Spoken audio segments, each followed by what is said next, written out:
Welcome to the show tonight. John Jones confronts Francis Ngannou. Conor McGregor not fighting this year, and we'll preview Emmett versus Topuria for the weekend. Let's go! Where is he? Hey! Oh! Bonjour, c'est David Simon. Take it easy. Bienvenue au Québec. Demain, c'est une grande journée. Pardon me? Ah non, c'est samedi, si, je fais une erreur. Pardon me? C'est Jean-Baptiste, man. Quoi? Quoi? Je te comprends pas. C'est quoi ça? Quoi? C'est quoi ça, Saint-Jean-Baptiste? Qu'est-ce que tu dis? It's such a... Je disais que c'est le journée de party, man. Tu peux boire la bière. Ouais? Non. Combien tu veux. Non, Listen, man, one thing that Quebec got it right, man, is like Saint-Jean parties, man. They're awesome. They're great, man. I love it. Never been to a As Saint an Jean party in my Anglophone, man, life. I go to every Saint Jean Baptist party you can imagine, man. Fireworks, beer, they know how to party, man. One thing with Quebecers, I like they fireworks, know but the beer how to part doesn't party. appeal to me. No, dude. Yeah, well, there's a lot of weed too, but remember, there's a lot of farms in Quebec. Legal now. Legal farms. Back in the days, Cool. man, they were in the middle of cornfields. But I'm going to tell you something. Quebec is number one when it comes to hospitality, man. They don't know you. They'll bring you into a party. I love Quebecers, man. I'm telling you. Where's Freddie when we need him? We need the Saint Jean Baptiste native, man. Has the show started yet, or are we on? I think This is how so. you want to start? If we're not, well, yeah, man. We got to celebrate our Quebec roots, man. You know, we have a couple of Quebec fighters fighting tomorrow. A couple? Or maybe maybe one. I think just one. I don't know who you're talking about. I know Olivier Isn't it Olivier Aubin-Mercier is Aubin? fighting tomorrow. Well, there you go. Where do you think he's I from? told you about that before Ontario. the show, and you didn't know. I know, dude. I just carried it through, man. I thought it was a great way to like bring things together.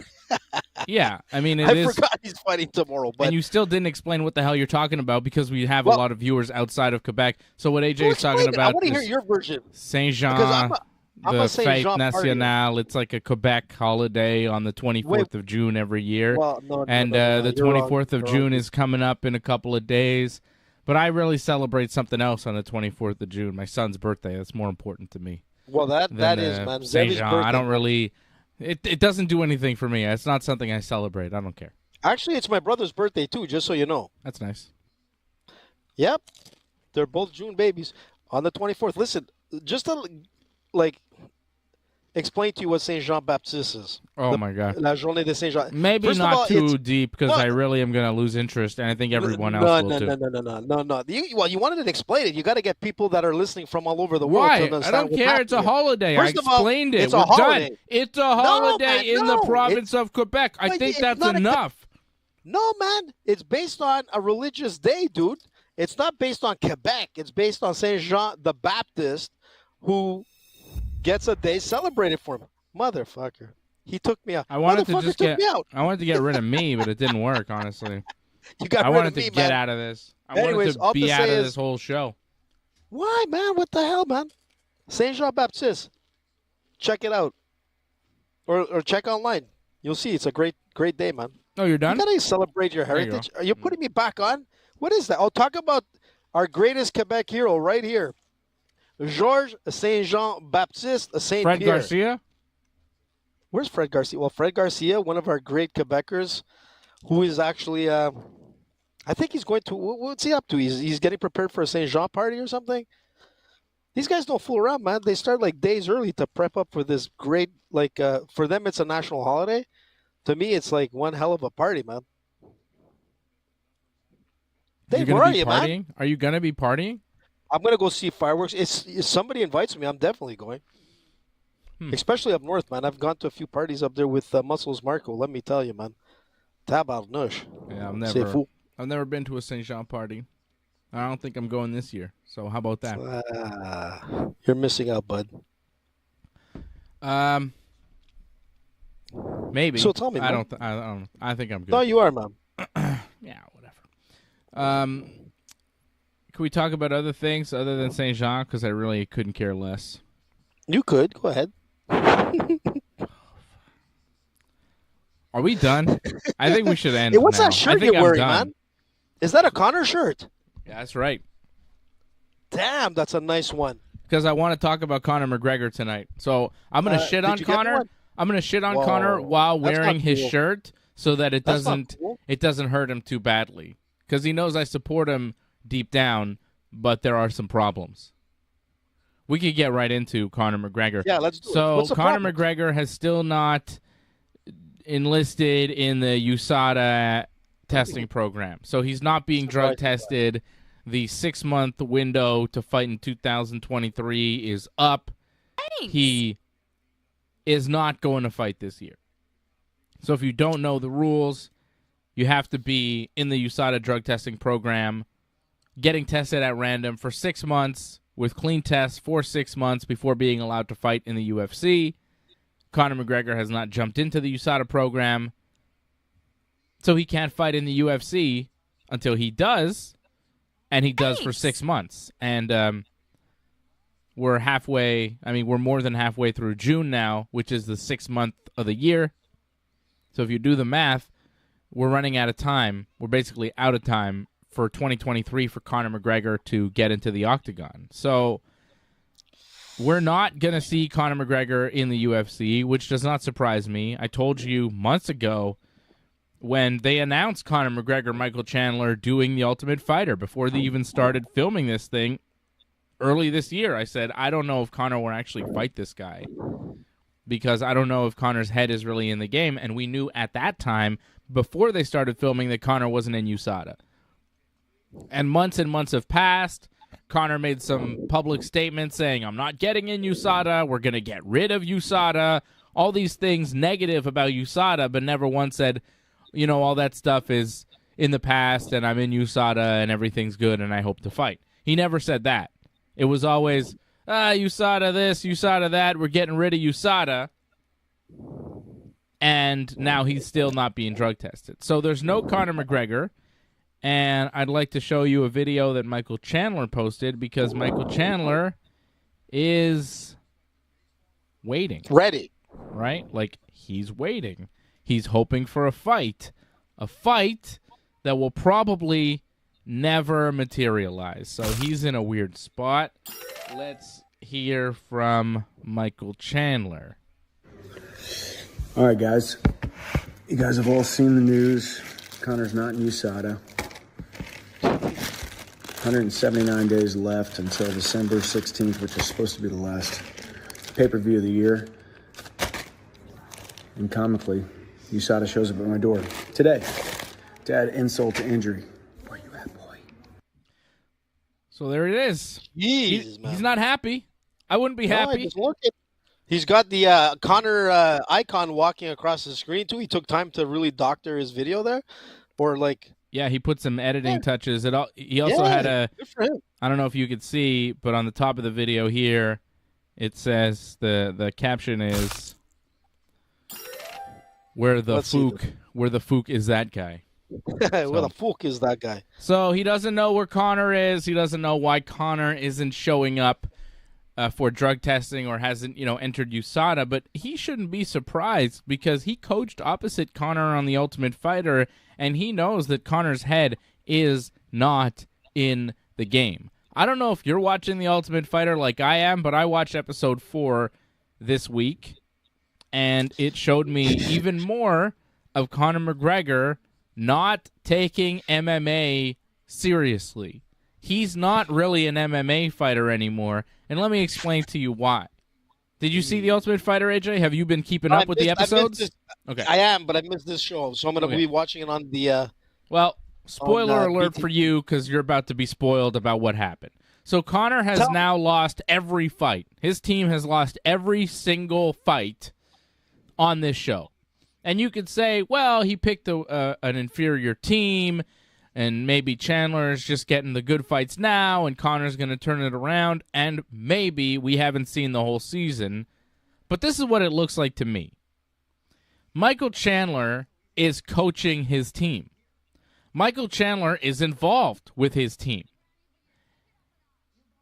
We haven't seen a second round in any fight until this week, I think. Or maybe last week we may have seen a second round, but I didn't notice. Like, the fights have been finished in the first round. This week we went to a decision, okay? So it's a 2-round fight. If you're familiar with the Ultimate Fighter format, it's a 2-round fight. And after 2 rounds, if the judges have a decision, they end it. If it's 1-1, they do a 3rd round to decide it, right? But they were done after 2. And what I noticed was Conor McGregor and where he was during the fight, and where Michael Chandler was during the fight. AJ, do you know what Michael Chandler was doing during the fight? No, what was he doing? He was coaching in the corner. Do you know where Michael Chandler was between rounds? No, where was he? In the Slack cage, being a corner man, which is what every coach of the Ultimate Fighter has done since the beginning of the sport, since the beginning of the show. Do you know where Conor was in between rounds? Well, look, before you answer that, do you know where he was? Do you know where he was? I'll tell you the first. It's a simple yes or no. It's a simple yes or no. Where was Conor in between rounds? Don't tell me he was drinking proper 12. He was not in the cage with his fighter. Okay. He was in a suit, pacing around, yelling belligerent instructions that if you listen to them and you know anything about martial arts, it's like, well, what is he really saying there? I don't really know. It's not really great, concrete advice. It's not world-class coaching that Conor McGregor's team is getting, and Michael Chandler is giving his team his all. Conor McGregor is bouncing around outside the cage in a suit yelling things, but he's not like last time Conor coached. He wore the Ultimate Fighter jersey, he was in some track pants, and he was talking to his fighter in between rounds because he was a corner man and he was really in MMA and he was really a coach. Last time he coached opposite Uriah Faber. This time, he's a mascot outside of the thing. It's Conor's team in name only. They had a discrepancy because a couple weeks ago, one guy had a thing on his face, so the doctors didn't let him fight. And this week, it was like, okay, they cut weight a couple weeks ago. We shouldn't have to make them cut weight again because they're going to fight this time. Let's do a catch weight. So Michael Chandler, to negotiate the catch weight, we see this on camera, to negotiate the catch weight with Conor, because the UFC says, Dana, for some reason, goes, you coaches figure out what weight you're going to have the fight at. They're 135 fighters. They don't want him to cut to 135. They want to do something between 145 and 135. Michael Chandler is calling Conor's manager, Adi Attar, to negotiate the weight for the fight. So he goes, he sends a message to Conor's manager. It's all on the show. I was watching this with my jaw just like, wow, this guy's so out of the game. He's so out of the game. When you're doing this type of stuff, you're not in it. And when you're not in it, you can't win it. You got to be in it to win it. Okay? You damn right. You got to, and in MMA, it is an unforgiving beast. MMA is so hard, and everybody's so hungry, and everybody's working so hard. And if you're not, you will get caught slipping. You got to be in it to win it. Conor McGregor isn't winning shit. Okay? Man, so Chandler is negotiating with Adi Attar, Conor's manager. Adi goes, okay, I'll tell Conor. Then they're supposed to have a face-to-face meeting to negotiate and make a decision on what weight the fight's going to be at. Conor, again, is a no-show, and Michael Chandler is there negotiating with one of Conor's coaches. And Conor's coach is like, let's do the fight at 135. That's the message. And Chandler's like, no, we want it at 145. So there was a big discrepancy there. And Conor's coach is like, well, I'm just here to give you a message from Conor. I'm not the coach, so I can't really do anything. So the meeting was pointless. What a joke, man. And then eventually they get a call from Dana White who goes, yeah, it's going to be at 142 pounds, and that's that. But if Conor had been in the meeting, he might have been able to help his fighter get it closer to the weight that he wanted it at, which was 135, because his fighter was a much smaller man, and he was up against a bigger guy who had a tougher time possibly cutting to 135 than he did. So he wanted the advantage, but Conor wasn't able to show up to the meeting, take time out of whatever else he was doing in Las Vegas while filming The Ultimate Fighter without his family, right? Who knows what he was doing, but he wasn't coaching The Ultimate Fighter, and he wasn't helping his fighter get a weight lower. Maybe he could have negotiated 140. Maybe he could have negotiated 138. But instead, the weight at the end of the day was 142, which is pretty damn close to 145 and pretty damn far from 135. Conor couldn't even get the negotiation to meet somewhere in the middle, and his fighter wound up losing a close decision to this guy when they weighed in 142 pounds the day before. So I don't know how things would have turned out had they made 135 again, had they made 140 or 138 or whatever Conor was able to negotiate down if he had shown up, but I think it's worth the effort, especially in a close 2-round fight where your whole life is on the line because you're on the Ultimate Fighter and you're trying to get a contract, you're trying to win. I think as a coach and as a man and as a fellow martial artist, you should put in the effort for your team because these guys are fighting for their lives. But Conor McGregor could not be bothered. It's a bad look. If you're an MMA person and you're not just a Conor McGregor fanboy, if you're actually a person who's followed this sport, who's watched The Ultimate Fighter, who knows how it works, you realize Conor McGregor isn't really doing what he's supposed to do.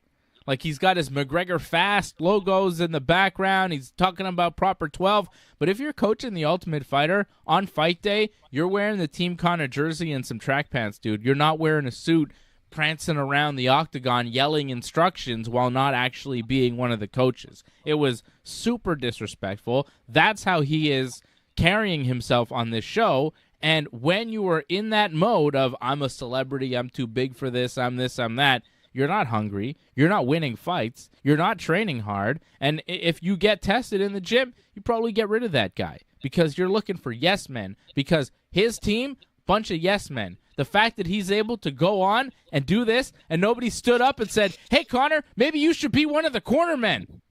No one said, hey, Conor, you were a corner man last time. I think your team might need you. You've got a lot of UFC experience. You might be able to help these kids between rounds, give them some motivation, give them a pep talk, give them some concrete martial arts advice. Because I'll tell you what, your boy Michael Chandler on the other side is giving them everything he's got as a martial artist. He's given them knowledge. He's given them help. He's given them his time.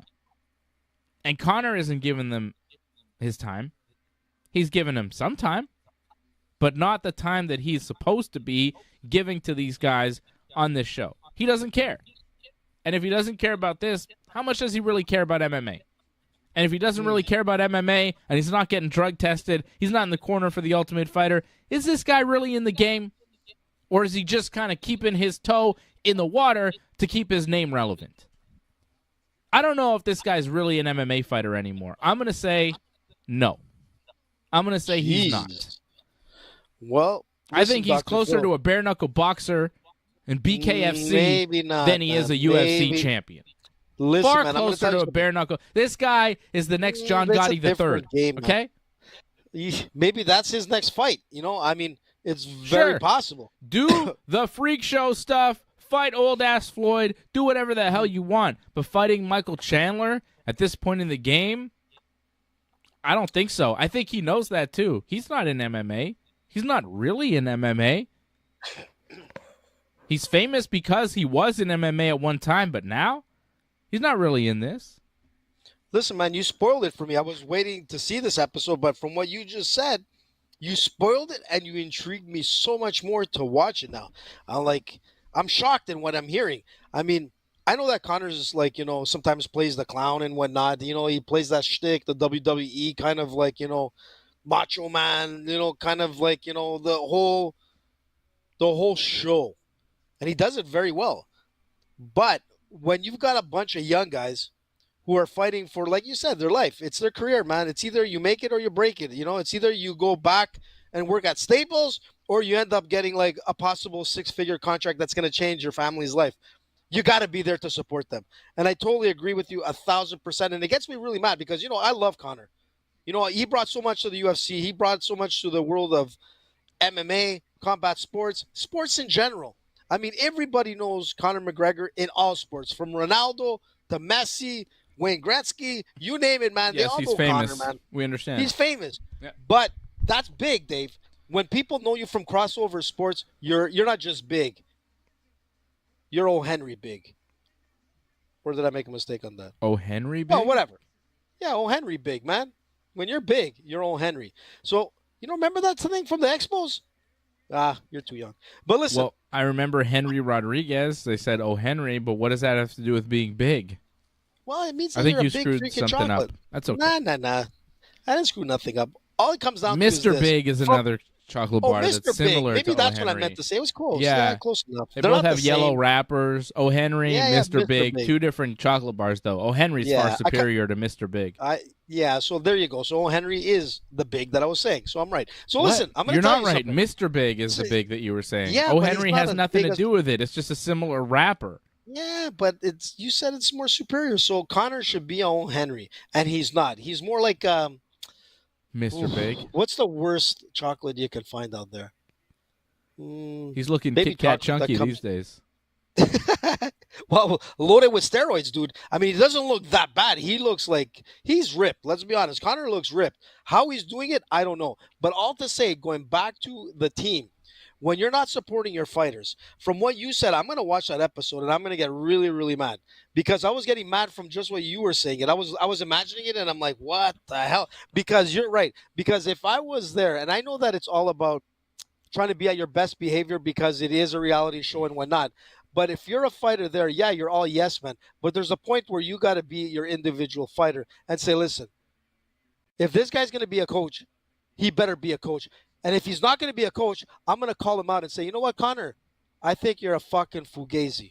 I think you're full of shit.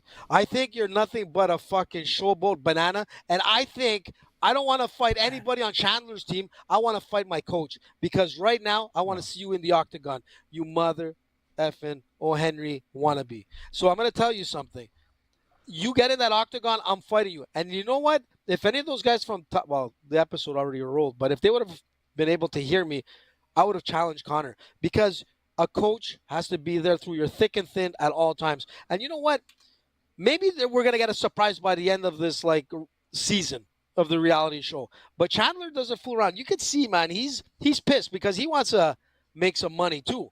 The money fight is with Conor, not with Eddie Alvarez that wants to come in and take Conor's place. Come on. Michael Chandler's made a good living in the UFC and in his fighting career in Bellator before that, but it's nowhere near the hundreds of millions that Conor has made, right? Like, it's a different level, and Michael Chandler still has to fight and still, has to be in there, and he's looking for that big payday, and he's going to wait. I think he'll wait forever because at this point, there's no other fight that'll pay him that much, and he might wait forever. The problem is it may retire him.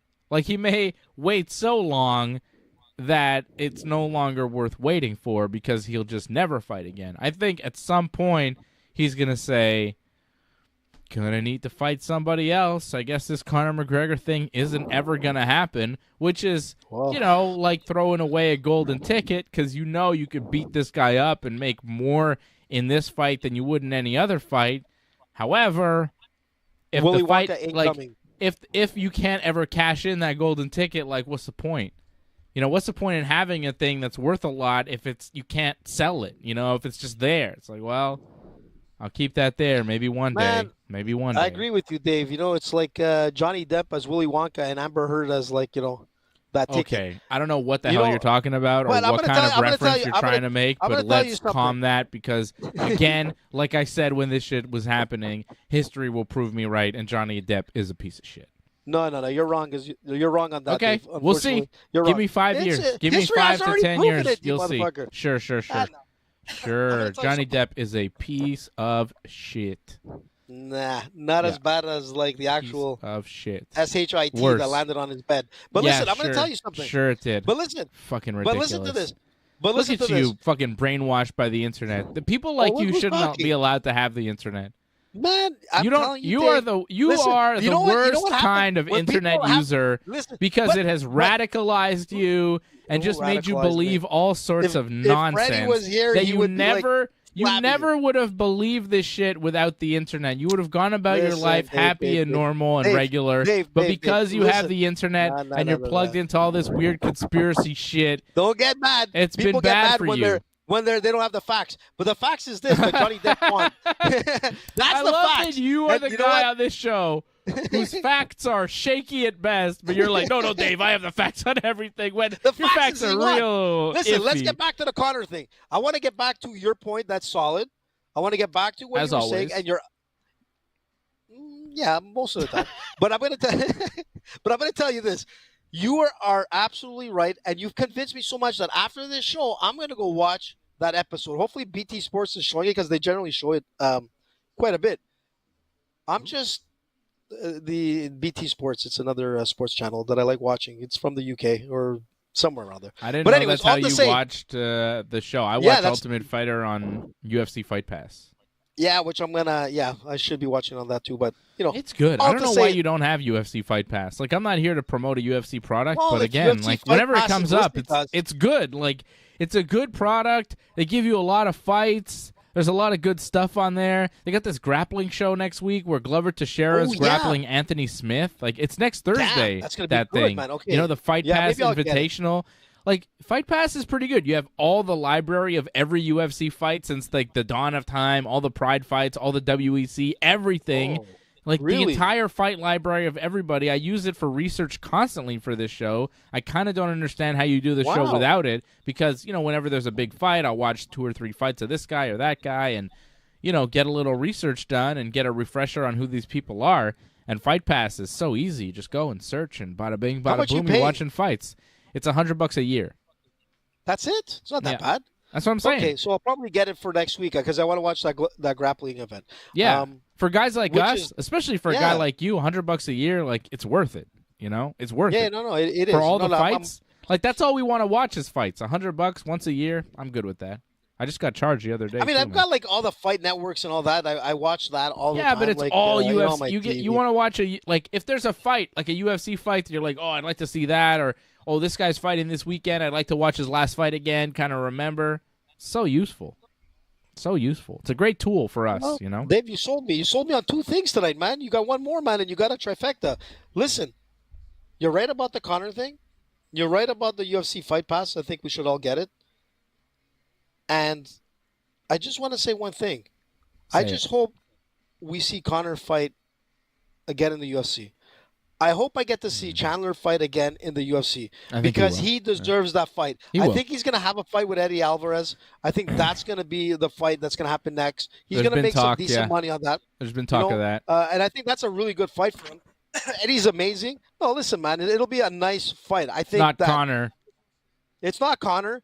Everybody It won't wants to fight headline a Conor, dude. pay-per-view. Listen, You're not man, like listen. it won't even main event a pay-per-view. Like this No, is it the won't. problem It'll here for be- Michael Chandler. His Conor McGregor fight headlines a pay-per-view. He wins the fight. He probably gets a title shot. He's going to get tons of money. Like it's a huge fight for him. It's a huge deal. An Eddie Alvarez fight does nothing for him. Eddie's not even in the UFC. They're just 1-1 in their fights, and there's talk of a trilogy fight in the UFC because they fought twice in Bellator and they're 1-1. So maybe, but that fight Yeah. it would headline, you know, fight night for Fight night. sure. It could It might be a co-headline yeah. a pay-per-view in a I can see 3-round that fight, happening. but you're going Absolutely. from co-headlining a pay-per-view to main eventing a Conor McGregor pay-per-view where you probably beat Conor and earn yourself a title shot and millions of dollars in the process. Like, it's Yeah, a pay-per-view big points, step man. You down. get all kinds It's of a shit, man. huge, huge step down. Like, the only consolation prize you could really give Michael Chandler at this point would be like a title shot. You know, just give him the Islam fight because he's not getting Conor. Like, Listen, man. what's anywhere near as good for Michael Chandler? It's not Eddie Alvarez. That's nowhere No, for near sure as not. good. So, like, what's in the ballpark? It's a title shot, but they're not going to just give him a consolation prize title shot. At the same time, Look, there's it no sucks. clear-cut number one opponent for Islam Makhachev right now, right? Like, it's either Poirier, the winner of Poirier and Gaethje, or Oliveira again. Like, Oliveira just beat Beneil Dariush, so there's talk of maybe Oliveira again, but Oliveira got smashed by Islam. I don't know how much appetite there is for that fight right now. Justin Gaethje I mean, I and would watch it. Gaethje Like, and as a Poirier, MMA though, fan. I feel like the Gaethje and Poirier fight, that's the kind of title eliminator where the winner of that probably gets Islam. But if Islam wants to fight sooner than that, because that fight's at the end of July, Gaethje Poirier, But Islam wants to fight. If he wants to fight sooner, Chandler's available in theory. You know? Yeah. It's not bad. I feel for Chandler, man. Listen, you know what? It kind of sucks because, you're in a sport that you have a limited shelf life, and there could be a lot of like long-term damage that, that most of these guys, cannot work in any other domain. I mean, like, there's a lot of injury if it's not and he's brain injury, 38. Like, don't forget, Michael Chandler's not young in the game. He's 38 years old. Man. And that's the thing, like when you're 38, I was gonna say something on the Josh Emmett fight, and it pretty much goes the same thing for what I'm gonna say now to, like, I know what you're saying about that fight. You know too. what I'm gonna say? Yeah. So like you're 38 12 years old, man. It's a 12-year gap. But not only that, it's not the 12-year gap. It's the years of wear and tear. And unlike the heavyweight division, where you could be like in your late 30s and you could still be performing really well in your 40s, heavyweight division, speed is not always like the thing that you need to be on the top of the game. It's a different thing. Heavyweights can go long term. When you got guys at this weight class, speed is a factor. And that's the biggest problem. Like, once you start getting around that late 30s, man, you don't have that performance like you did when you're earlier. The minute that you start losing speed, you start losing fights. And this is the biggest problem. So, like, time is ticking. I feel for these guys, man. Because I was going to say is guys like Tony Ferguson, man, that had an opportunity to make big money fighting Khabib. It didn't happen 3 times. It was like bad luck after bad luck after bad luck. And Tony Ferguson never really got that big money fight like he would have got with Khabib. And we'll never see it. And I don't think we'll ever see, like, I hope I'm wrong, man. I hope I'm wrong. I hope to see a Conor fight. But the way it's looking and the way you're describing it on the reality show and the way, like, all the kind of shit that's happening at an NBA game. Why isn't he in USADA? Kind of Forget everything. Forget everything. Why hasn't he got in USADA yet? He knew that this Michael Chandler fight was on the horizon. He's known this since at least, February, March, maybe January even, when they signed the deal? Like, come on, man. He's known all year. How come he's not in USADA yet? He's had 6 months of knowing there's a fight coming up, and he never got in the drug testing program. He talked about it when? March, April, that he was going to get in it, and he never did, and it's like end of June now. He's had time and time again, opportunity after opportunity to get into the USADA drug testing program every single day, and he just doesn't do it. Why? Because he has no intention of fighting. He has no intention of fighting. Well, the thing UFC. Is, the thing is that here's what I think. Can I be real? I think he's waiting for that Roadhouse movie to come out. That movie that he's in, right? He's in that new Roadhouse movie. You don't know about this? The one with Patrick Swayze in the back. Well, obviously Patrick Swayze isn't in it. No, but I'm just saying, like, is it a remake of that one? Yes. Damn. Patrick Swayze was amazing in that one. Apparently it's going to come out at some point. Jake Gyllenhaal. You remember Jake Gyllenhaal did like a fake UFC weigh-in? Yeah. That was for that movie that Conor is in, Roadhouse, right? Oh, my And that movie God. So Jake Gyllenhaal is in it. He's a big actor. So that movie's supposed to come out later this year, I think. It's supposed to come out at some point this year. So I'm going to watch it. I feel like Conor is waiting for that to come out, see how he does, and see what kind of offers he gets. Because if you're in a big movie and people like your performance, you get all sorts of offers, and then all of a sudden you could be the next Rock, the next Batista, next John Cena, whatever you want to be, and you're making way more money for a movie than you would for even a cage fight, even if you're Conor McGregor, right? Because the money in movies pretty big. So I feel like Conor is waiting around to see how he's done, and maybe, AJ, who knows, like Dave Batista, terrible promo in pro wrestling, awful actor in wrestling, couldn't remember his lines, total mess, the fans would say things, he couldn't react properly, he was a mess. Acting, he's done very well for himself, like very good Hollywood actor. His promos were awful in WWE, just awful. Couldn't even pronounce the name of his own hometown, called it Washington, D.C. when he was there. Yeah, it was terrible. I mean, he's just awful. He's the same guy who said, weapons are not only encouraged, they're allowed. which is just like, yep, you screwed that one up, Batista. Good job. He said so many things that were so dumb. Give me what I want. He couldn't handle when people called him Blutista. All that dumb shit that Batista did in his WWE career. But it seems to all been erased because his Hollywood career is doing well. So what I'm saying this is you never know who might turn out to be a good actor and good at Hollywood or good at playing himself and people want to give him roles. Conor McGregor is a fun character. Conor McGregor can talk. He's got a good look. Maybe he'll have a very successful acting career, and then he'll just ride off into the sunset, and why ever fight again? That's a possibility, man. That's a possibility. So I feel like he might be waiting for the movie to come out, see how the reviews are, see what kind of offers he gets, because if he gets offers for that, why the hell would he fight Michael Chandler? You know, if he could go off to Hollywood, retire, make money doing that, why fight? So, And I mean, already he's at right? a point where it's like, why fight, right? Like, he's made tons of money, but he knows that there's money on the table, right? Michael Chandler with the UFC, there's money on the table. He is a guy, he wants to make all the money possible at this point. But if he could get money some other way, I think he would take it. Why wouldn't he? You're right, dude. You're right, man. And you know what? You're at an age where, like, how much more can you go? I mean, you know, he recovered Look from at a broken, his leg broken last leg, time man. around, man. Come on. Look, you know, that's a sign of, you know, the shirt is ripping, man. Like, you know, like there's, you know, you could sew it up, you could patch it up, but something else is gonna probably tear. Conor has been probably juicing up because of that leg, and I would be doing the same damn thing. If I needed to recover and be able to walk again and have a quality of life, I'd be doing the same thing that Conor does. The difference is that Conor's fighting, you know, as an MMA fighter, a UFC like star. He needs to be relevant, Dave. You know what I'm saying? He still needs to make money off of his name. And the way he does it, in a way, is pretty genius. Because he comes in and he does shit, and then he steps back, and then he comes and he steps back. He has a fight, knocks out Cowboy Cerrone. Boom, it's Conor's back.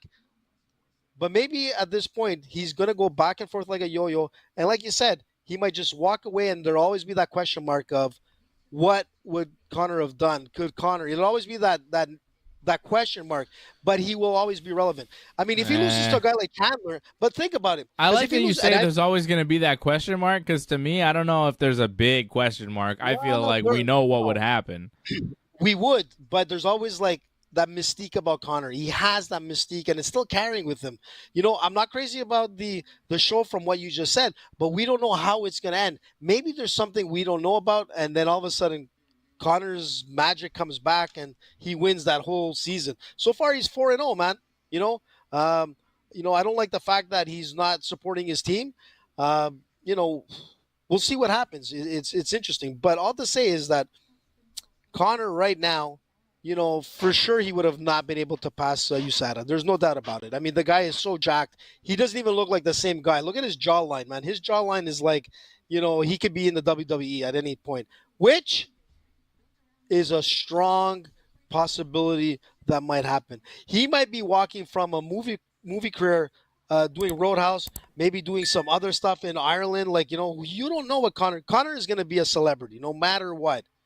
But I can see him walking into the WWE and having I could see that happening, Dave. Remember what I said? You didn't believe me when I said about Jake and Logan Paul, man. I told you Logan Paul was going to go in there, and Logan Paul was going to do really well. Like, I'll give you something. I'll give you something, AJ. You know boxing better than I do. You figured out what was going to work in boxing, and it worked, and you understand boxing better than I do. But pro wrestling, man, come on. Dave, man, you don't understand pro wrestling. I'll tell you why Conor is not going to do pro wrestling. Because did you see what he did to that mascot? That was supposed to be a fake punch, and he almost broke his head. Come on. No. You got a point there, man. Yes. You got a point. Now, Conor McGregor, big celebrity, and that's why he will draw in the UFC, because he's a big star, and I've always said that celebrities will outdraw champions. We've known this. We've seen this. This is how it works. Conor McGregor, massive star in the sport, has not won in years, no longer relevant at the top of the division. No one cares. They'll still put him in the main events. If he wins a couple fights, they'll still give him a title shot. He is a guy that will make money because of his fame. I think, though, there's a fight on the horizon that would make even more money, and it's this fight. It's Elon Musk versus Mark Zuckerberg. Okay? This is the biggest money fight you could possibly have. Here's Elon Musk tweeting, I'm up for a cage match if he is LOL. The LOL says, I don't know if he's serious. And then this is on Zuckerberg's Instagram. He posted this and then replied, well, here's somebody replying, I love you, Elon, but you better start training. But then here's, send me location. That's what Zuckerberg's message is to Elon Musk. Send location. Now, Zuckerberg is in his late 30s. Musk is in his early 50s. There's a difference there. I think that has something to do with it. Also, I mean, come on, let's get real. I doubt that they will ever fight. But Dana White apparently is telling TMZ that he has been in talks with both men, and they both seem down, and there's a possibility of this happening in an octagon, and they would raise a ton of money for charity on the pay-per-view, which, yeah, they would raise a ridiculous amount of money if they did wind up fighting each other. I have a really, really hard time believing this is actually going to materialize because, come on. But, my goodness, would I like to see it. I would love to see these guys fight each other. People, like real people, are reporting on this. This is making real news. Reuters news service is putting out stories about this. Like, it's real. You know, it's a real story because of who's involved. Two of the biggest tech giants in the world, two of the most famous rich guys in all of the world right now, Elon Musk and Mark Zuckerberg, the Facebook guy versus the Twitter guy. You know, it's quite a battle we have going on here, and why not settle things in the octagon? Elon Musk hangs out with Joe Rogan, so he probably fancies himself some sort of fighter, even though I've seen Elon Musk without a shirt on, and he doesn't look like much of a fighter. I've also seen Mark Zuckerberg compete in jiu-jitsu, and I don't think he's very good, but I think he's not bad, Dave. Well, what are you talking about? I mean, he's not. He's training with the Gracies, He's man. no Gordon Ryan, bro. Like, he's not. Oh, he ain't no Gordon Ryan, I've seen that's him for sure. roll a bit, and it's like, okay, he knows the basics, and he's, you know, trying hard, but clearly, like, he's not pulling off, you know, inverted De La Riva shit. Well, listen, like, he's not Dave, fancy, is what I know. Guys that are actually good at jiu-jitsu, and I fancy myself a halfway decent jiu-jitsu player, not, you know, anywhere near, you know, a top-level guy, but I think I could take Mark Zuckerberg. I mean, come on, let's be honest. Like, I don't think that there's, you know, he's what? He's a white belt? He's a white belt. Third stripe. I mean, he might be like a decent white belt. He looks kind of tall and maybe strong. You know, you think he's pretty athletic. Well, he seems like he keeps himself in good shape. But like, as far as skill and technique wise, he seems pretty basic because he's you know, white belt level, and that's fine. And you know, he'll improve, and he'll probably work hard enough and get himself to black belt level and be a beast at some point. He's not there yet, but he's still far enough along the path that he will beat Elon Musk because jiu-jitsu works, and age is a factor, and fitness is a factor, and if I were to pick a winner in this fight, I would give Mark Zuckerberg like minus 600 odds as a favorite. He would be a gigantic favorite in this fight. So I hope it happens. I hope Zuckerberg beats the shit out of Elon Musk.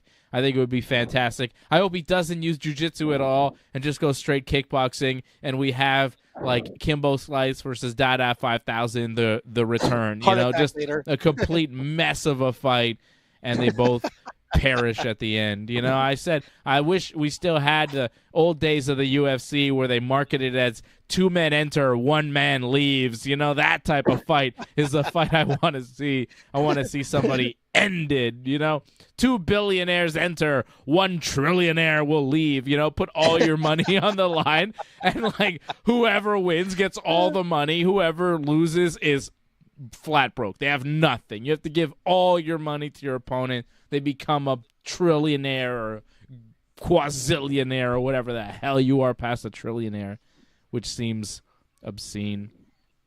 But listen, I'd like to see them beat the shit out of each other, because who doesn't like to see billionaires in pain? I think that's a great part of the society that we've especially learned over the past few days. We all love to see billionaires suffer. That's part of what makes this current society great is that we have no patience for the ultra rich, and if they die, they die.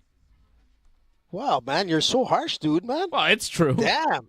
Like, we're not gonna get any more likes from Facebook if you keep talking like that. But anyways, I'm gonna tell you something. Like, our algorithm is like going down the tube, man. You know, kind of like Conor's career. But I'm gonna tell you something.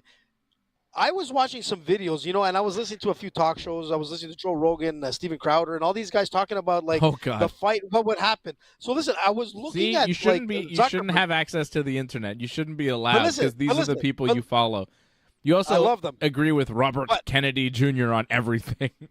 But listen, I was listening to these guys, and they were talking about like Zuckerberg, like training in jiu-jitsu and whatnot. And I'm saying, like, what people don't realize is that when you have the amount of money like Zuckerberg, who could spend more time doing jiu-jitsu than I can right now, who's going to have the best trainers in the world to train him. And he's training like every day with Mickey Musumeci. And I know Mickey. I met Mickey. He's training every day with Mickey. He's and good. I saw some of Dave. I mean, he's going to get good. I'm just saying currently he's, a beginner because he's just started. He is.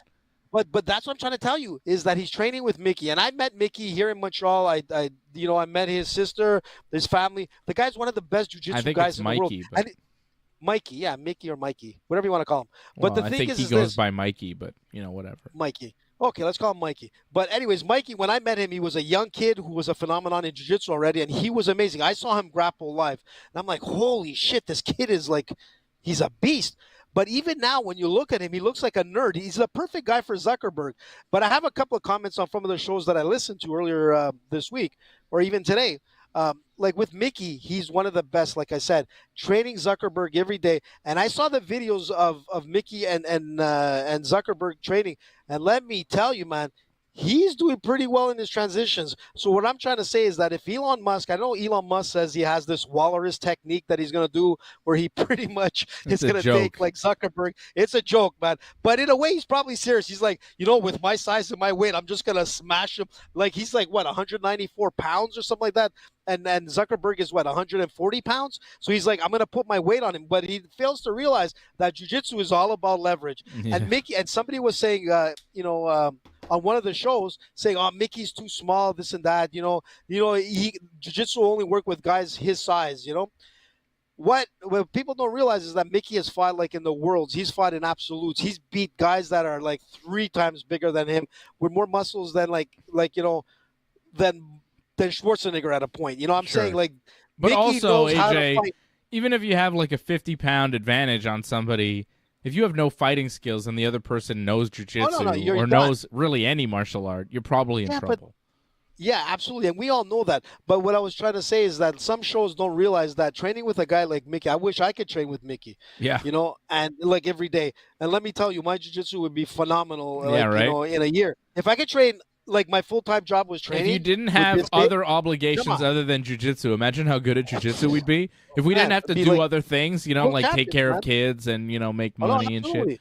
But that's what I'm trying to get at with Zuckerberg. So a lot of people make fun of him. But let me tell you, man, he's training with Gracie's. He's training with Mickey. He's training with all kinds of guys, conditioning coaches, this and that. Like, I'm telling you, in a couple of years, if Zuckerberg sticks in the game and he becomes a black belt, we're going to be looking at him and be like, holy shit. You remember how Conor used to look 10 years ago and what he looks like today?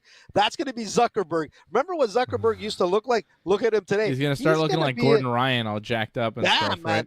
Yeah. Look, man, I think you're right. I think he can get good quite fast because if he has nothing to do but train, but I assume he still has to run Facebook or whatever. He's still got a job, but maybe he doesn't have to do so much of that. Maybe he's delegated a lot of that stuff away, and if he can do jiu-jitsu all the time, then but you look at Logan Paul and Jake Paul, and they kind of did the same thing when it comes to boxing. Like they went all in, they went deep, and they trained every day, and they got reasonably good. Like they never got world class, and I doubt Zuckerberg will ever be a world class jiu-jitsu guy. When you start grappling, when you start submission grappling in your late 30s, and you really have no prior experience, it's tough. Like you're never gonna get world class, but yeah, maybe he'll get a black belt in a few years. Maybe he will be very good.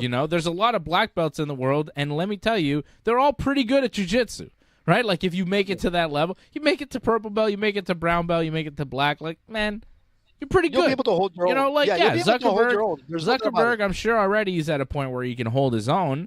He might not be an easy tap, but he's still kind of early in the game. But for sure, he's training every day. He's going to be improving very, very quickly because you know and I know the more time you spend on the mats, the better you get. Like, it doesn't really matter what you do.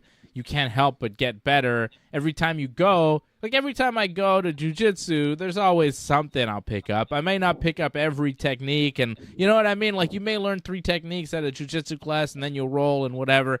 You may not pick up every technique and start using it in your game, but there'll be a little piece of something that you'll take with you. You know, there's always a little something that you learn. You always get just that 1% better every time you're on the mats. So if Zuckerberg's spending all that time on the mats, he'll get good, you know? But again, you're going to have to learn jiu-jitsu, and it's going to take more than a year. Wait, who said that? Oh, I know who said that. It was this guy. Let's see John Jones and Francis Ngannou's encounter, shall we? This was my favorite thing that happened since last week. John Jones, Francis Ngannou at a PFL show.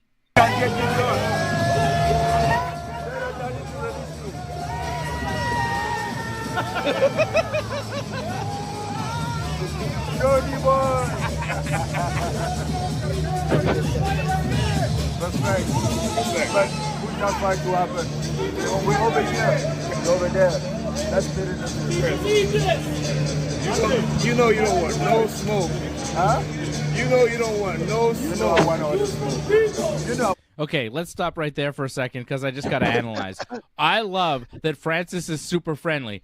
You know, John, you're over there in the UFC. I'm over here in PFL. Let's meet in the middle and do a fight. He's friendly. And John Jones, he's like looking at him, sizing him up, touching him. His first thing, he's like, let's do it. Let's meet in the middle. John Jones goes, you know you don't want no smoke. You don't want none of this, Francis Ngannou. He's like, you're saying this, but you know you don't want none of this. Like, I love the attitude of John Jones right off the bat. He doesn't give a shit. Cameras rolling or not. He's John Jones 24/7, 365. You want to be friendly? Cool. Francis, you don't want no smoke. You don't want none of this. I'm so confident in who I am. I know that you ain't shit compared to me because I'm John fucking Jones. Watch the rest of this. This shit gets my heart going, man. This shit gives me goosebumps. This is why I love fucking martial arts, man. Because of guys like John Jones just telling it like it is and not being afraid.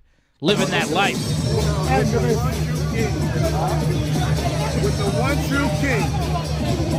Listen, I give you a respect for that, but I want that too. You know that. I've always been king. Huh? I've always been king. Since the day I started this. And I'm going to die a king. I've always been king since the day I started this, and I'm going to die a king. This is a man just saying this to another man. You know, that's fucking powerful shit. Oh. Yeah. Anyway. We'll see. Francis goes, in your division at heavyweight, I'm the king. John Jones shakes his head. Well, we'll hold on see. a sec. We'll see. Wait, before you change, look at the facial expression of Ngannou and look at, like, John Jones. He looks like he's ready to go for the kill right there. And Ngannou looks like, you could see, look at his face. It's almost like somebody got punched in the stomach. He's mad. You can see that. So wow. He looks a little bit like, I thought this was going to be friendly. I didn't realize he was going to come at me with this energy, you know, because John Jones is like, you don't want none of this. I'm the fucking king. You ain't shit, man. Okay? You're nothing. Damn. It was so good. It was he crazy, continued. man. It's not over. It's not over. There's more, AJ. Oh, it's so good. No. God. There's more. It gets better. We could have saw, but you left. Oh, no, you sit back with videos. I had to get to the size to kick your ass. Right? So John Jones like, we could have saw, but you left. You left the UFC. And Francis is like, well, you sat on the sidelines for 3 years. And John Jones is like, I had to get big enough to kick your ass. I had to get big enough naturally so that I could be a natural heavyweight and kick your ass. Which I think, fair enough. Fair enough. I had to get to a good enough size to kick your ass. I have to get enough size to kick your ass. Yes. That took you 3 years. I did. That's good enough. Have you been wrestling? Have you been wrestling? So now he's checking him. He's like, yeah, you want to make this happen? Are you sure? Have you been wrestling? Yeah. Francis, always. Don't let the system get you. Oh, yeah. Play the game. Don't let the game play you. That's real. Francis trying to give him a little, like, he tried to switch the mode there, Francis. See? Francis kind of backed down. John Jones is like, have you been wrestling? Francis is like, yeah, always. Play the game. Don't let the game play you. And John Jones is like, okay, I know what you're saying. Get the best deal for myself. You held out with the UFC. I get it. John Jones is like, that's real. I'll shake hands on that. I'm my own man. You're your own man. We're doing our thing. Cool. I get that. Play the game. Don't let the game play you. That's real. I'm with that. Okay? And then, so there's respect. But John Jones isn't done. That's real. Okay? Yeah. I will always be down to fight you, but nothing personal. Always down to fight you, but nothing personal, says Francis. And John Jones' We're response the guy in the middle, Dave. That's Ray Sefo, by the way. Sugar Ray Sefo, a I legend. know, but yeah. But I know that. But just look at his eyes, man. He's like He going loves left it. to right, Oh my left God, to it's right. so He's like, good. oh, fuck, How I could hope you they don't not? start fighting. How could Yeah, you not? he's like, what the fuck? Okay, watch what John Jones says at the end of this. It's the best. I want you. I want to kick you out. If you kick my ass, Francis, you're going to have to learn how to wrestle. I'm working on this. If you want to kick my ass, Francis, you're going to have to learn how to wrestle. Francis goes, I've been working on it. You're going to have to learn how to do jiu-jitsu. Yeah. You're going to have to learn how to do jiu-jitsu. And it's going to take you more than a year. And it's going to take you more than a year. Fucking end of story. You're going to have to learn to wrestle. You want to kick my ass? You're going to have to learn to wrestle. You're going to have to learn how to do jiu-jitsu. And it's going to take you more than a year. Truer words never spoken. I've been waiting for you for more than a year. Okay, we'll see. They shake hands, and that was it. Fucking amazing. That's crazy. That was, you know what? You know what's interesting for me? It was just like the postures, like the stances, the stare down.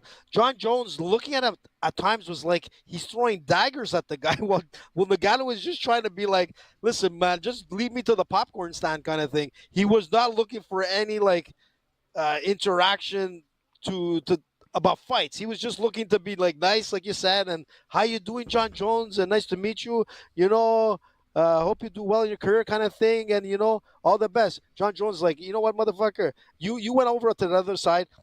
I'm here, I'm the king, and I'm gonna fight you. He was being nice, John Jones, but every posture that he was taking, I don't know if you noticed that, like I did, he would peacock his chest. Yeah. And he would like stare down with the eyebrows intensity, like, I'm here, I'm gonna be friendly.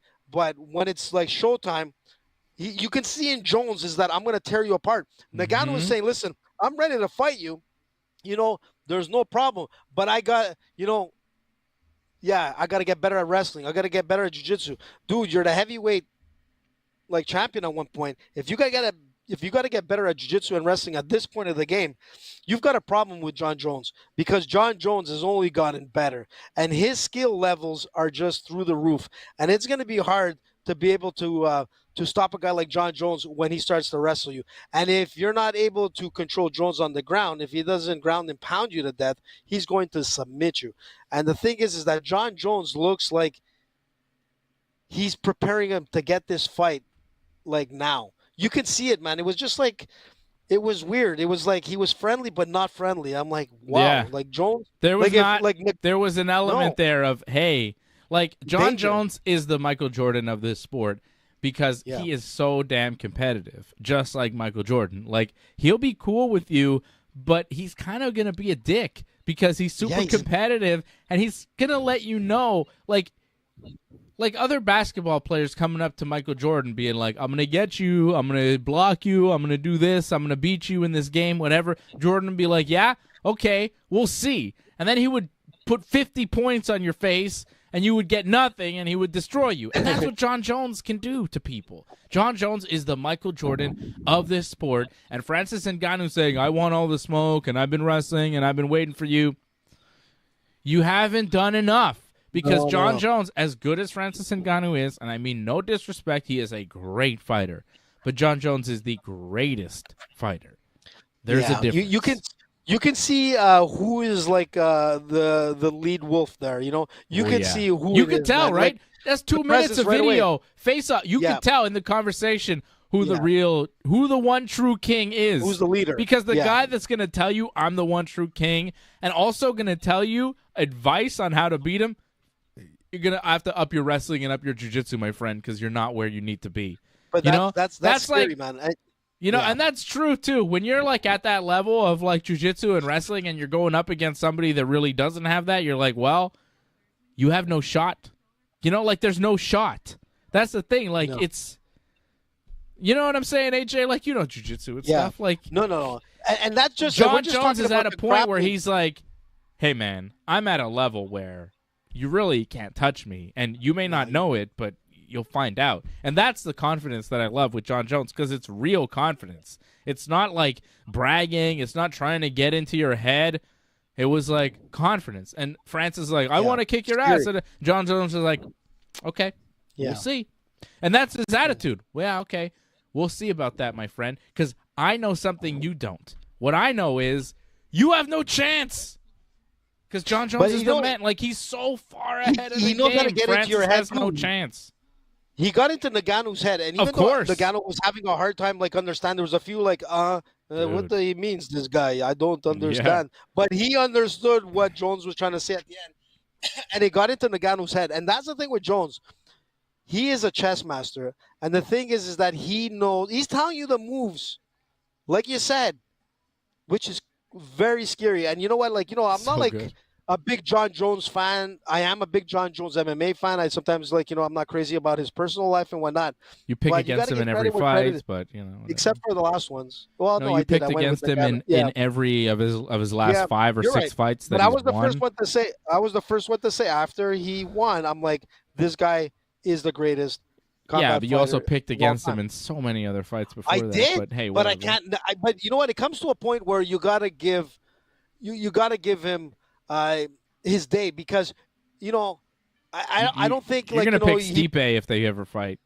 No, I'm not gonna go with Stipe. And I love Stipe. They're not fighting either, eh? What's the deal? No, listen, that shit is not happening. But I love Stipe. I think even Stipe has been out of the game too long right now, where he doesn't need to be that broken apart, because John Jones is going to hurt him. Yeah. You know, we know that. John Jones is going to hurt him. And then does Stipe want to be like on bed rest for the next 6 months?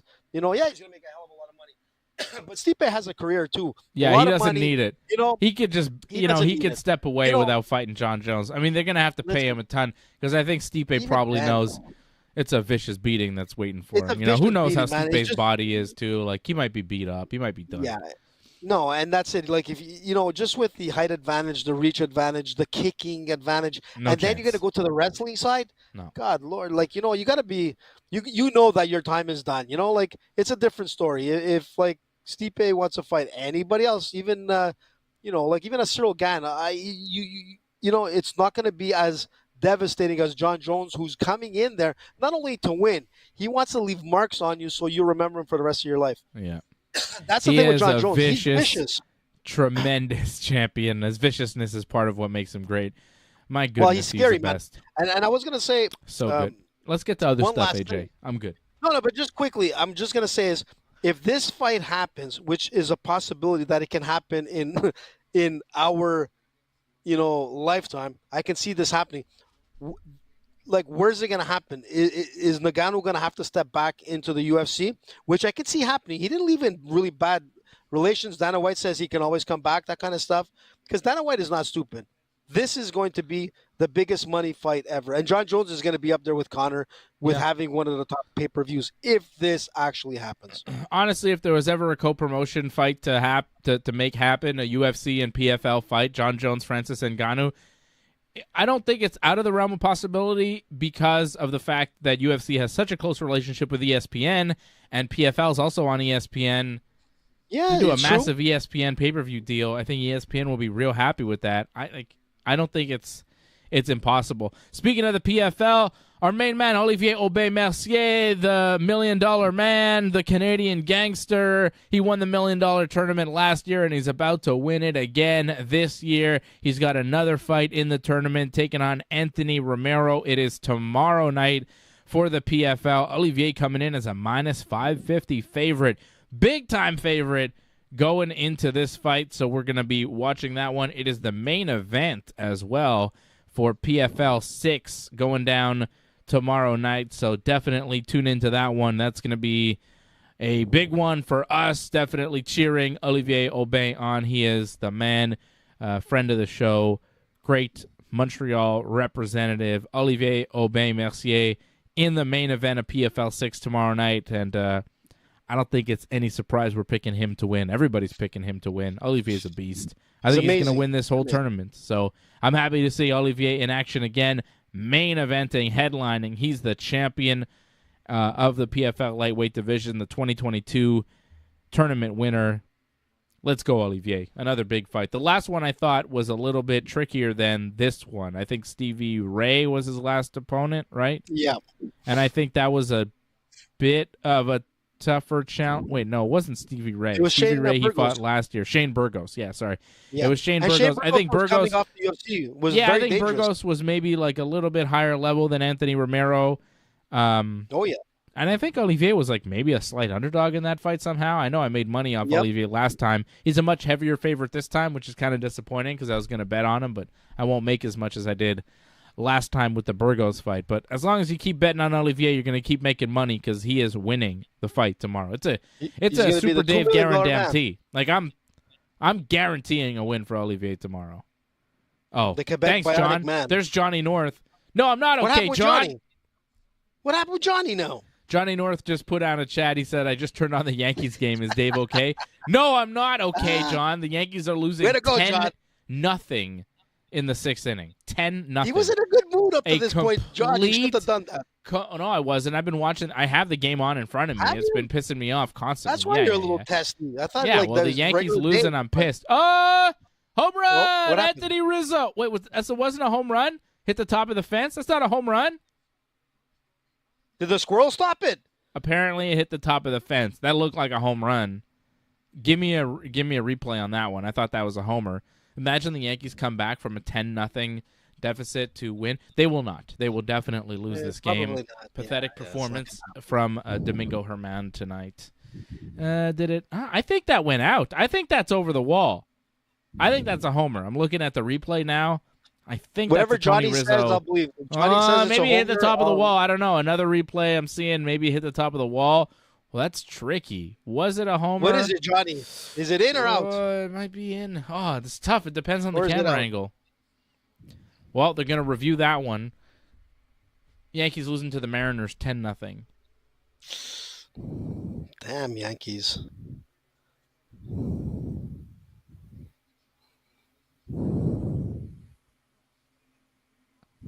They're reviewing it. Anyways, the Yankees are losing 10-0. Thanks, Johnny North. But they did beat the Mariners last night and the night before. They had lost 4 in a row. The Yankee season is really going down the drain. They lost 4 in a row, but then they beat the Mariners 2 in a row, so things were looking up. And then tonight they start losing 10-0. I think that ball stayed in the park. Can't be worse actually. than the Dodgers, man, with I the don't think- beating that they took. It happens. I think that the Yankee. No, I it think that doesn't wasn't. happen. That was It not a didn't home happen run. for 125 years, dude. Yeah, What are that you was talking not about? It doesn't not happen. a home run by Anthony Rizzo. God damn it! Nothing is going our way. Like just, just barely not a home run. I'm looking at the replay now, and it really looks like they slowed it down. I think it stayed in the ballpark, and it's going to be a single, which totally sucks because it could have been a double, but oh well. Could have been a run too, right? God damn it! No runs. All right. There's a UFC on Saturday night. It's not the best card. They're in Jacksonville, Florida. Josh Emmett versus Ilia Topuria is the main event.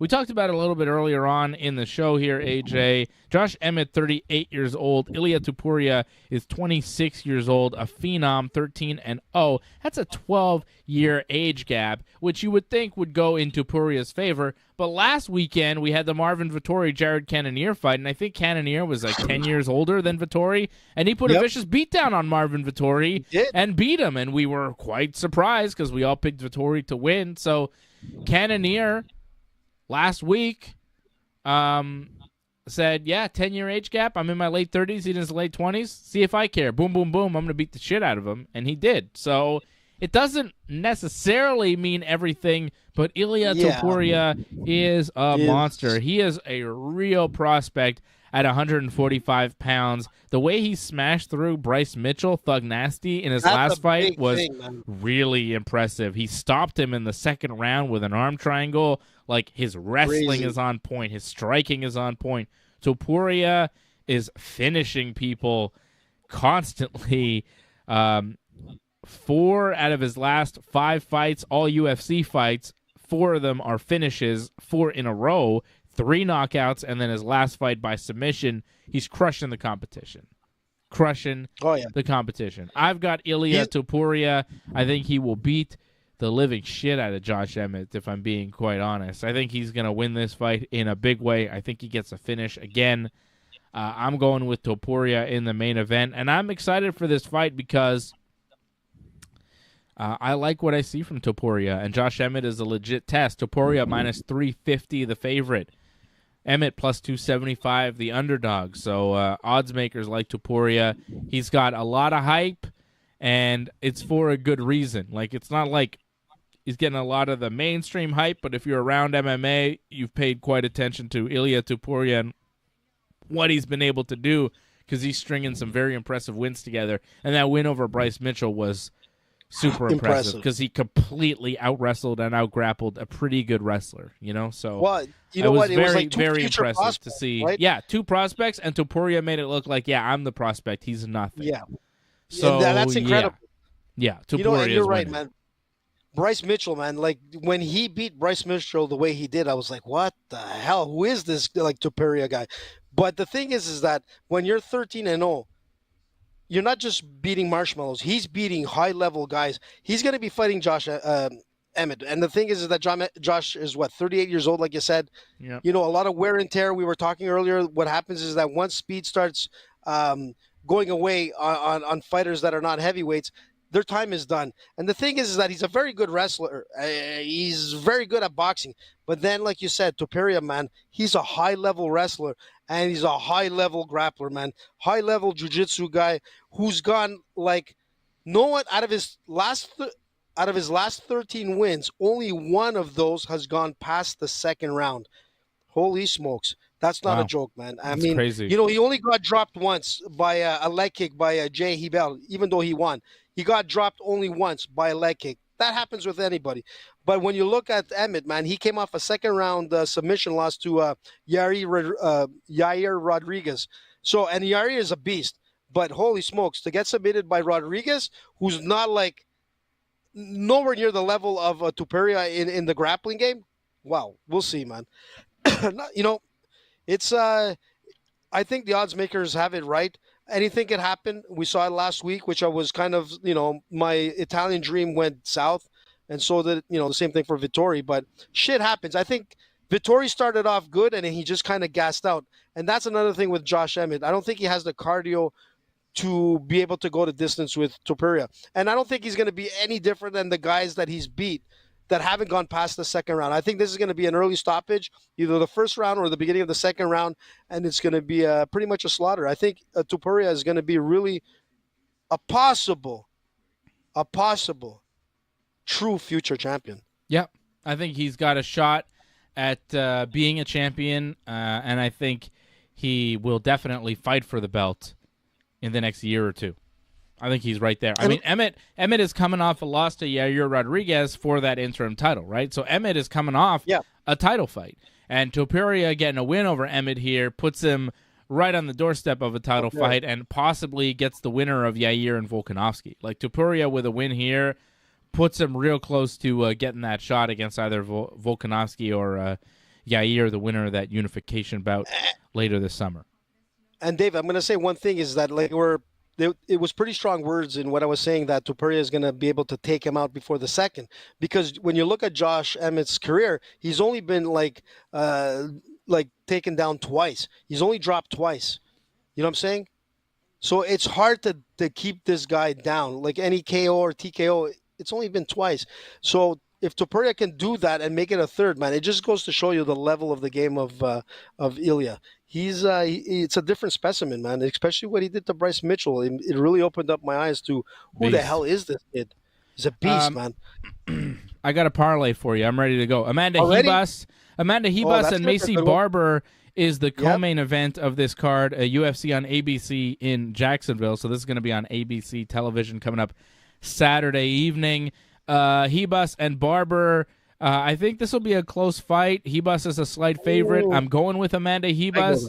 I agree with you. But I would not be surprised to see Macy Barber pull off an upset or get an upset decision that people are kind of wondering about, like a split decision. She has real close fights and things kind of go her way sometimes. I could see Barber pulling off the upset, but I think Amanda wins it. But I'm going to keep it off my parlay because I think it'll go down to the decision and it'll be a little iffy in the end. I think it might be close. So I'm going to give you other fights on this card. I'm going to give you some prelim fights, going to mix in with the main event and see what we have here. Not the biggest names on this card, not the most exciting UFC card coming up on Saturday. The following week, we've got Sean Strickland versus Magomedov. Next pay-per-view is UFC 290 in Las Vegas, and that one's going to be pretty good, right? UFC 290 is on July the 8th. It'll be in, 3 weeks? And it'll be headlined by, is that the Gaethje Poirier? No, that's Volkanovski and Yair, and then Brandon Moreno and Alexander Pantoja for the flyweight title. That is July 8th for UFC 290. So that's the next pay-per-view. 291 is the end of July card headlined by Gaethje and Poirier. So here's my parlay. I'm giving it to you. I'm ready. Let's go. I've got Ilia Topuria in the main event, minus 350 the favorite. We like that. We're over at bet99.com. Use that promo code ringside when you sign up. Get a $600 matching bonus when you do your initial deposit. I've got Topuria, minus 350. I've got Joshua Van as a slight underdog, plus 162 over Zalgas Zumagulov. I like Van. He is a young prospect, one of the top flyweights in the United States, coming in for his UFC debut, and Zalgas has not looked great in his past few fights, so I think that's definitely a fight to check out. Maybe you want to throw a single bet on there. I'm putting him in my parlay. I like Josh Van over Zalgas. I like Topuria over Emmett. I like Tabitha Ricci over Jillian Robertson. Pretty confident in Ricci there at minus 137. And Neil Magny at minus 172, I believe, will beat Philip Rowe. I think Magny is just a much higher level fighter than Philip Rowe, and he should pull off the victory. So it's a 4-fight parlay for UFC Jacksonville. Wow. Topuria, Van, Ricci, and Magny. $20 gets you 190.83 with the Team Dave parlay. It is not a bad payoff, and it is a parlay that I'm feeling pretty good with. So hopefully we make some money coming up on Saturday. It would be nice to cash in for the Ringside Report universe. That's a Team Dave parlay, and I like it. Magny, Ricci, Van, Topuria. 4 fights, 20 gets you 190.83 over at bet99.com. You like that, AJ? You like that? I like that one, man. I like that one. I like the way it went, man. That's a good one. I might look into actually betting that card as well. You like, the parlay. I agree. Good. I like the parlay. It's a good one. I mean, I agree with you. Like, if you're going to go with my parlay, like I said, like Topuria, I believe is, pretty much a shoe-in or a sure shot to take Josh Emmett. I think Josh Emmett is probably going to look at this as maybe his last fight. He might retire after this one. He had a great career, but there's a lot of wear and tear on this guy, man. This is, like, if you're going to retire, this is the type of competition you're going to be seeing. So you know what? Step away. Okay. With the Amanda Ribas against Macy Barber, I agree with you. It's going to be a close fight, but it's not going to be as close as you think, Dave. Because if Ribas does what she did with Caitlin Shokagian, because they earned a fight of the night, that was a crazy battle. Even though she lost on that fight, it was like fireworks. And the thing with Ribas, man, she's just amazing at everything, man. Her Muay Thai has improved. She has a high level BJJ. Macy Barber was supposed to be like the future. Remember when she came in? She was like 20 years old or whatever it was. She was like supposed to be the future. But the problem with her is the future. Yeah, Macy, the future Barber. Doesn't look too bright, because the thing is that when you look at all her past fights, okay, she's got 4 straight wins, but they've all been by decision. It's been an up and down thing. But it's not like she's improved that much. Now you're at a point where you've got to notice, or you got to see this improvement, and it's just not there. I think Amanda Ribas is going to be on top of this fight. And man, look, there was something that I pointed out, that Barber was controlled by Lee on the mat in her past fights. Man, who's way less skilled as a grappler than Ribas. So Yep. if anything is going to happen, I think Ribas is going to be able to submit Macy Barber. So Yeah, but if she doesn't get her to the ground, I think standing up might be a little tricky. yeah, man. But holy smokes, like that whole Lee fight wasn't that great, man. You're going up against Ribas, high level BJJ specialist. Holy smokes, good luck. Okay. Then I'm going to go with Justin Taffa. I think Justin Taffa will be able to take this fight. It'll be a fireworks fight, but I think Taffa will be able to do it. Then I'm going to go with Gabriel Santos, man. Gabriel Santos, very impressive. Super tough guy, man. This guy is like a jiu-jitsu beast, but he's going up against Onama, who comes from Uganda. Great fighter, man. Very powerful striker, but he gasses out, man. If he goes past the first round, it's going to be a bad day. Onama needs to knock out Santos. He needs to do it in the first round. Can't even go to the second. I think he's going to be submitted. If anybody's going to get submitted, it'll be in this fight. Santos for the win, man. 10-1, 3 KOs, man. Former LFA featherweight champion. This guy can take shots, but when he's on the ground, holy smokes. And Onama, his takedown defense is not great at all. So Santos for the win on that. Then I'm going to go with, last but not least, I'm going to go and start the night with Bruno Silva. I think Bruno Silva should be able to take the win. It could be an either or with Brendan Allen, man. You never know. But I'm going to take the chance with Bruno Silva. I like that pick. I like Bruno Silva in that fight, too. I'm going to throw a single bet on the underdog, Bruno Silva, in the opener of the main Crazy card. kickboxer, man. Yeah, he's got a great chin. He's got heavy hands. Allen is mostly a grappler. I think Silva's going to keep this fight standing and beat him up. We'll see. So there's Team AJ. Topuria, minus 350. Ribas, minus 200. Taffa, minus 186. Gabriel Santos, minus 234. And Bruno Silva, plus 154. $20 gets you 224.44 over at bet99.com. That's the Team AJ parlay. It's a 5-fighter. Silva, Santos, Taffa, Ribas, and Topuria. Not bad, AJ. It could come out, man. It could come out, man. It could. It's just that it has to start with a good Bruno Silva win. He goes straight to his kickboxing way, man. Like, high-level kickboxer. He plays that stand-up game, keeps the distance, and stays away from, being put up against the octagon to be taken down. He's improved a lot in jiu-jitsu, man. He's improved a lot in wrestling. So his angles are a lot different than when he first came in. His last fight, holy shit, what did he knock out that guy in the first round? Like super fast? Mm-hmm. So the thing is that Silva, he wants to make his mark. He's a very, very nasty guy. It'll be interesting, man. So let's if he hope gets Silva taken down, though, he could lose a couple rounds and lose the whole fight if he doesn't get the knockout. Like, he could get taken down. He could wind up getting out-wrestled and losing that way, and I guess that's why the odds makers have him as the underdog. I think he's going to land those hands, and I think he's going to avoid the takedowns when he needs to. I like Bruno Silva, but AJ taking a risk. I know you don't like big risks to open up your parlay, but going with an underdog to start off your night, very risky for the Team AJ parlay, so I hope it all works out for you. I do like Silva. I think he'll pull it off, but I'm going to keep him off my parlay. I might put a single bet on him because I don't want to ruin my parlay. I like that Team Dave parlay. I like the Team AJ parlay too. And I like the fact that we have done it. We have done it. There's no Fred tonight. He's off camping, so we'll see him again next week. AJ and I are done, and that's it. And you know what, Fred? I spoke to Fred earlier today, and he made me a bet, and he said that AJ will talk about the Titanic submarine in the first 10 minutes. Say a joke, dude. He was going to say something about it in the first 10 minutes of the show because you couldn't help yourself, but you haven't even mentioned it all show. You didn't say one thing about that sub that they found, by the way. It imploded. Yeah. Everybody died. It imploded during the descent. It's just, so they died quickly. We have a result. We know what happened. They all died in the thing. Fred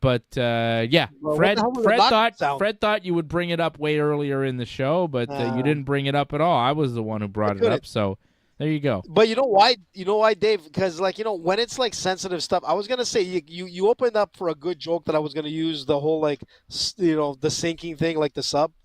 Yeah. But then I'm like, you know what, AJ, you can't say that shit. I just didn't want to go there because it's someone's family, many families actually, that are going through like a really like horrendous time. Billionaires or not billionaires. I mean, these people were doing something that they wanted to do on their bucket list or whatever it was. But you know what? Listen, I'm going to tell you shouldn't something. have done it.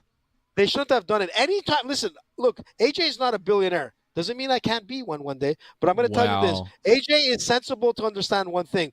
That if I'm going to go into a listen to this. If I'm going to go into an encased floating cucumber, tube, that is controlled by a fucking Nintendo like stick. If I'm seeing something, if I see the captain with a Nintendo stick and that's his means of navigation, you don't have to be a genius to realize, you know what? I think I'll take another trip. I think I'll go on the paddle board instead of like this freaking like sinking cucumber. Because, like, honestly speaking, man, when I looked at that, we call them controllers. Submarine. It was a controller. Yeah, you see what I'm trying to say? If I saw that shit on any of my voyages, I can tell you right now, AJ is going to say, like, sayonara. AJ doesn't trust Nintendo games. AJ doesn't like video games is not really if the I'm going point. down 30,000 feet, man. But all to say AJ is stopped at Pong, and that was it, really. Pong was the best. But I'm going to tell you, my condolences to the family, and it's really sad. And Freddie, no, I wasn't going to say it because it's sensitive, and it really bothers me because, they were looking for something, that they probably were waiting to see for a long time. Some of them were experts in the field of like the Titanic. You had, it's just like, these it's were a just hard kind of way. rich guys that were on this thing. Yeah, still, man, rich or poor, man, it doesn't matter. It's still a human being. And the thing is that like, I have no problems with anybody. From the poorest to the richest. You could be a motherfucker as a poor guy. You could be a motherfucker as a rich guy. I'm just saying, I don't think they were scientists necessarily. I think they were just tourists. Yes, no. They were scientists, man. You Not had all like, of them. Yes, there was. There was a few of them that were like. There was one again, your facts are a little shaky. No. Listen, the Pakistani billionaire. There was the Titanic research expert. There was an engineer on board. You know what I'm saying, including the CEO of that actual company. All to say is this: it's sad. They probably didn't feel a thing. It happened so fast, and next thing you know, they're dancing, at the piano on the Titanic as well. The thing is this, I'm just saying, if you ever watch the movie. But the thing is this, is that it's sad, and I really feel for the family, and it's too bad, man. Like, I can't make jokes, or I didn't want to, I wouldn't want to start the show talking about that because, I'd rather talk about, Saint Jean. That's happier times like Saint Jean Baptist and, all the fun times with Saint Jean, even though he lost his head in the real ways of what that celebration is all about. I think those Titanic guys also lost their heads, probably the rest of their body. Some of them, the ship imploded, right? God damn. But that's not a bad way to go. Implosion. I mean, it's quick and painless. You wouldn't even know what happened, Dave. It's just like, It's better than the alternative, which is getting stuck in that sub and running out of oxygen, which is what everybody thought was happening, right? Yeah, that's fucking, that's pretty bad. That's really scary. But like going in an instant is like, well, you don't really know what's happening, and it's over. But sitting there, sitting there at the bottom of the ocean in like a sub running out of oxygen, that's what everybody was thinking about, and that's why everybody was interested in this story, because it's like, wow, you picture yourself in there and you're like, what the fuck? It'd be terrible. In a way, so it was awful, but you didn't bring it up, so Fred lost his bet. So there you go. Fred will be back next week to not talk about that, but maybe other things. I'll bring it up next week. I'll be back with Johnny North tomorrow night, 10 p.m. Eastern Time. We've got AEW Forbidden Door coming up on Sunday. We'll be doing the AEW Forbidden Door preview tomorrow night, and then we will do the review show right after AEW Forbidden Door. We got the post show coming up Sunday night with myself and Johnny North talking all things All Elite Wrestling. So a big weekend coming up in AEW world and Wrestling Uncensored. We'll have it all covered for you, all the WWE and AEW stuff you can handle tomorrow night, 10 p.m. Eastern Time, right after SmackDown, right here on the Ringside Report Network.